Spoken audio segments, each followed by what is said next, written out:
এটি সবচেয়ে শক্তিশালী প্রাকৃতিক অ্যান্টিবায়োটিক যা বিদ্যমান। এই মিশ্রণের মাত্র 1 টেবিল চামচ আপনার রোগ প্রতিরোধ ক্ষমতা 2% বাড়িয়ে দেবে এবং কাশি সৃষ্টিকারী ভাইরাস এবং ব্যাকটেরিয়া দূর করবে।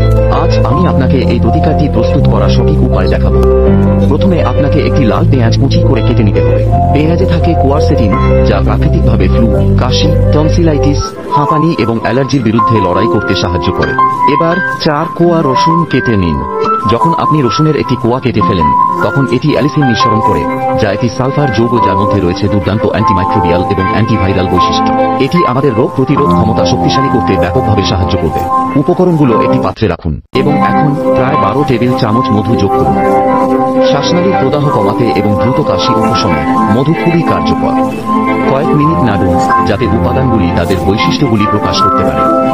তারপর ঢেকে রাখুন এবং কমপক্ষে 6 ঘন্টার জন্য রাতারাতি ম্যাসেজ করতে দিন। পরের দিন মিশ্রণটি ছেঁকে নিন। আপনি এটি কিভাবে গ্রহণ করবেন? প্রাপ্তবয়স্কদের জন্য 1 টেবিল চামচ অথবা শিশুদের জন্য 1 চা চামচ, বিশেষ করে ঘুমানোর আগে। প্রথম চামচ খেলেই আপনি উল্লেখযোগ্য উপশম লক্ষ্য করবেন। আপনি এই মিশ্রণটি 7 দিন পর্যন্ত ফ্রিজে সংরক্ষণ করতে পারেন। আপনি যদি আরও শক্তিশালী রেসিপি চান, তাহলে মন্তব্য করুন।